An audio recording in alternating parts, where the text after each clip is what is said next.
She said I had no future. She had no idea about my secret job offer. I was sitting in my cramped, perpetually dim studio apartment, the kind of place that's advertised as cozy, but is really just a glorified closet with plumbing. And I was staring at an email that felt like a dispatch from another universe. The subject line was stark, simple, and utterly life-altering. Senior software developer position. Final offer. I had been through 4 grueling, high-stakes rounds of interviews with a buzzy, fast-growing tech company in Manhattan. A company whose name was whispered with a kind of reverent awe in the coding forums I frequented. And now here was the offer. A salary that was more than double my current income, a signing bonus that could pay off my student loans in a single, glorious keystroke, and a full, comprehensive relocation package. It was, in short, everything I'd been working for, dreaming of for the past 5 years of my life. The catch, and there's always a catch, was the timeline. I had to make a decision, a life-altering cross-country decision, within 2 weeks. And if I accepted, my new life in New York would begin in 3 short months. I minimized the email, my heart a frantic, trapped bird in my chest, and I looked across the small, cluttered room at her. My girlfriend, let's call her Clara, was curled up on her second-hand, slightly lumpy couch, her face illuminated by the soft, blue glow of her phone screen, her thumb idly scrolling through an endless feed of other people's perfect, curated lives. She was completely, blissfully, and beautifully unaware that our entire future, the future I had so confidently and lovingly been building in my mind, now hung precariously in the balance of my next decision. We had been together for 2 years, living together in this small, cramped apartment for the last 8 months, and I had truly, foolishly believed that we were building something real, something permanent. But the timing of this offer, this golden, once-in-a-lifetime opportunity, couldn't have been worse. Clara had just, after years of grinding it out in the soul-crushing world of retail, finally landed her dream job at a local marketing firm, a job where she was finally using her communications degree, a job that made her eyes light up when she talked about it. Her entire life, her entire world, was rooted here. Her family, a boisterous, close-knit clan, all lived within a 20-mile radius. My own family, a quieter but no less important anchor in my life, was here too. Moving to New York would mean leaving all of it behind, a great, terrifying leap into the unknown. But it also meant a chance to finally, definitively break free from the suffocating cycle of dead-end jobs and the constant, grinding financial stress that had been the defining feature of my 20s. I made a decision. I would wait. The company had given me 2 weeks. I would use that time. I would find the perfect moment, the perfect words to bring up the possibility of a new life, a new adventure, a new, shared future in a new city. Maybe she would be excited. Maybe she would see it not as an ending, but as the incredible, beautiful beginning it was. I never got the chance to find out. The conversation that ended us, the conversation that would become the defining before and after moment of my life, happened on a Tuesday night in March. It was a day like any other. I had just gotten home from my current job, a mind-numbing, soul-crushing data entry position at a small, faceless insurance company, a job that paid just enough to cover my half of the bills and leave me with a perpetual, low-grade sense of despair. The moment I walked in the door, I could feel the shift in the atmosphere. The air in our small apartment was thick with a tense, angry energy. She was already upset about something. I could tell, pacing the small, galley kitchen with that tight, pinched look on her face, the one she got when she had been stewing in her own resentment all day. She didn't greet me. She just launched her attack. She started talking, her voice a low, bitter monologue about her coworker's boyfriend, how he had just been promoted to regional manager at his company, how they were now looking at houses together, real houses with yards and picket fences, how they were planning their future, a future that was apparently bright, ambitious, and full of forward momentum. The comparison, the unspoken indictment of my own, less impressive life, was so clear, so painfully obvious, that I didn't need her to make it explicit. But she did anyway. "I've been thinking, Mark," she said, her voice now a cold, clinical instrument of my execution, "about us, about where we're heading." She told me that when she looked at me, she saw someone who was comfortable, who was stagnant, someone who didn't push himself, someone who seemed utterly and unforgivably content with mediocrity. The words, which I now realized she had been rehearsing in her head all day, came out in a smooth, practiced, and utterly devastating rush. And then came the sentence, the final, brutal, and life-altering sentence that sealed our fate. I can't be with someone who has no future." I stood there in the kitchen doorway, my jacket still on, my backpack still slung over my shoulder, and I felt something cold and heavy settle in my chest. It wasn't heartbreak, not yet. It was something sharper, cleaner, and more clarifying than that. It was the profound, almost breathtaking unfairness of it all. It was the bitter, almost comical irony of being lectured about my lack of a future, while a secret, unread email offering me the kind of future she could only dream of sat like a ticking time bomb in my pocket. I could have told her right then. I could have pulled out my phone, the very same device she was so often glued to, and I could have shown her the offer letter. I could have watched her face change, watched the smug, condescending certainty in her eyes crumble into a horrified, desperate regret as she realized just how spectacularly and how colossally wrong she was. But something stopped me. Maybe it was pride, a stubborn refusal to prove my worth to someone who had so clearly and so cruelly written me off. Or maybe, and this was the thought that truly solidified my resolve, it was the dawning, horrifying realization that if she couldn't see my worth, my ambition, my potential without a six-figure salary and a fancy job title attached to it, then she had never really seen me at all. And so, instead of fighting, instead of pleading, instead of revealing my secret ace, I said the one word that would, I knew, haunt her for months, for years to come. Okay, that was it. No arguments. No desperate, tearful promises to change. No dramatic, last-ditch effort to save a relationship that was, I now saw, already dead. Just a quiet, simple, and utterly final acknowledgement of her decision. She seemed stunned, almost disappointed, by my calm, almost serene acceptance. She had clearly expected a fight, a scene, a dramatic, emotional climax to her carefully orchestrated breakup. But what was the point in fighting for something that had just been revealed to be an illusion? She had already decided, long before this conversation, that I wasn't enough. I was just, finally, agreeing with her. She moved her things out that weekend, a surprisingly swift and efficient process that spoke to the emotional distance that had been growing between us for months. She took her half of the IKEA furniture, her collection of scented candles, her mountain of clothes, and she left behind only a few forgotten, insignificant items and the faint, lingering scent of her perfume, a ghost of a life that was no longer mine. I spent that Sunday alone in the suddenly too large, too quiet apartment, and I stared at the job offer email, the one I had been so afraid and then so unwilling to open in front of her. And on Monday morning, with a hand that was surprisingly, unnervingly steady, I accepted it. The next 3 months passed in a strange, almost surreal blur of quiet, methodical preparation and a deliberate, all-encompassing silence. I gave my 2 weeks' notice at the soulless insurance company, my resignation a quiet, personal victory. I found a subletter for my apartment, a responsible-looking graduate student who was thrilled to find a place so close to the university. And I began piece by piece to make the arrangements for the biggest and most terrifying move of my life. The new company, in a display of corporate efficiency that was a world away from the chaotic disorganization of my old job, was a dream to work with.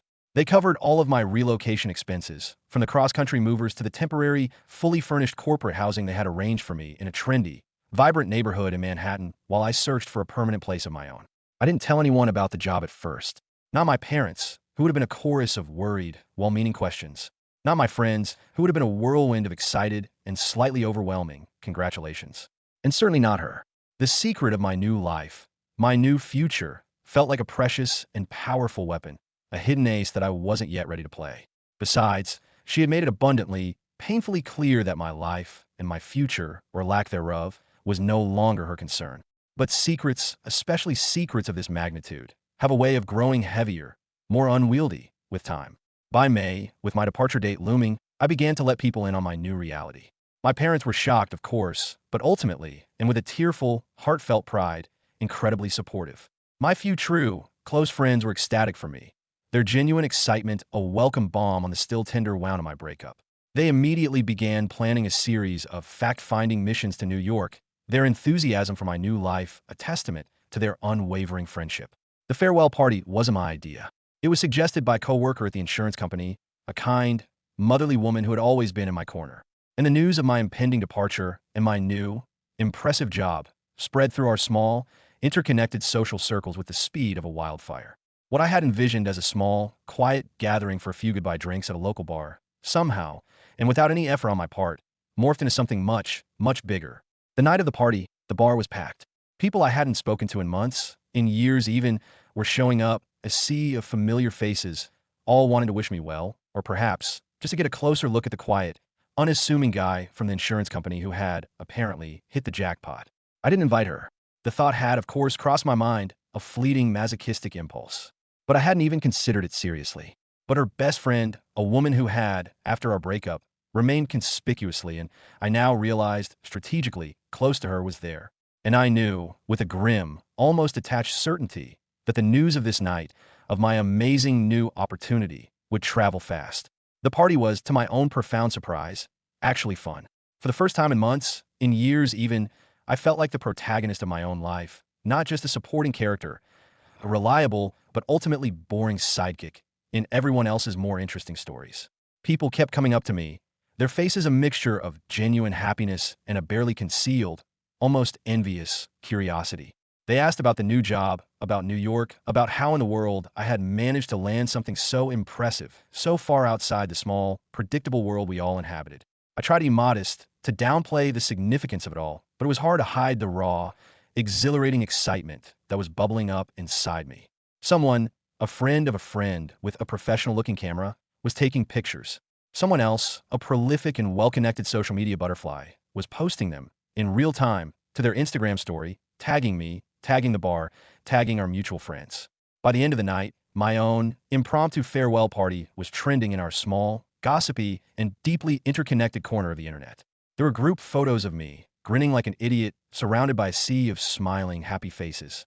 There were congratulatory messages from people I barely knew. There were long, effusive comment threads about my amazing new opportunity and how proud everyone was of me. She saw it all. I knew she would. The first message, a single, tentative text, came at 2 in the morning, just hours after I had gotten home from the party. Can we talk? An hour later, another one, this time more direct. Are the posts about your new job real? Then, a longer, more desperate one, the carefully constructed facade of her indifference finally beginning to crack. Why did you never mention any of this when we were together? I didn't respond to any of them. I just read them, a strange, almost clinical detachment settling over me, and then I went to sleep. The call started the next day. A series of voicemails that grew, over the course of a day, from confused and pleading to frantic and accusatory. She had, it was clear, begun to piece together the timeline. She had figured out that I must have had the job offer before we broke up, that I had been sitting on this life-changing, six-figure opportunity on the very same night that she had so coolly and confidently lectured me about my lack of ambition, my lack of a future. She wanted to know why I had hidden it from her. She wanted to know if I had taken the job out of spite, as a form of petty, childish revenge. She wanted to know if we could talk, if there was still a chance, if maybe, just maybe, we had been too hasty in ending things. I listened to every single desperate and deeply satisfying message. And then, one by one, I deleted them without responding. The morning I was scheduled to leave for New York was bright, clear, and full of the promise of a new beginning. I was loading the last of my meticulously packed boxes into the back of the moving truck when her car pulled up. She got out and just stood at the end of my driveway, a small, hesitant figure in the bright morning light. I hadn't seen her in person since the day she had so efficiently moved her things out of my apartment, and the 3 months that had passed had changed both of us. She looked smaller, somehow, less certain, the confident, almost arrogant woman who had so coolly walked away from our relationship, now replaced by someone who looked lost and fragile. She stood there, a few feet from the curb, clearly nervous, almost afraid to approach. The movers, two large, efficient men who were being paid handsomely for their time, finished loading the last of the furniture, and I went back inside for a final, sweeping walkthrough of the now empty apartment. When I came back outside, she was still there, a silent, solitary statue at the edge of my old life, waiting, it seemed, for permission to speak. She started talking before I could decide whether to acknowledge her presence or simply get in my car and drive away. The words tumbled out of her in a rushed, disjointed, and almost desperate torrent. She was sorry, she said, so sorry for how things had ended. She had been scared, she explained, scared about our future, scared of being tied down. And she had, in her fear, projected all of her own insecurities and anxieties onto our relationship. She admitted, her voice cracking, that she had been wrong about me, wrong about my potential, wrong about everything. She confessed that she had spent the last 3 months in a state of profound and agonizing regret, that she had realized, far too late, that she had made the biggest and most unforgivable mistake of her life. She told me that she had been too proud, too stubborn to reach out and admit her mistake, until she had seen the pictures from my farewell party, until she had finally, and with a brutal, gut-wrenching clarity, understood what she had so carelessly and so arrogantly thrown away. And then came the question I'd been both dreading and, on some deep, vindictive level, anticipating. Would you, she asked, her voice now a small, fragile whisper, consider staying? Or, if not staying, would you consider taking me with you? I stood there, next to the open door of the moving truck, the keys to my car a cool, solid weight in my hand, and I felt nothing. No anger, no satisfaction, no petty, vindictive pleasure in her pain. Just a hollow, almost clinical recognition that she was 3 months and a lifetime too late.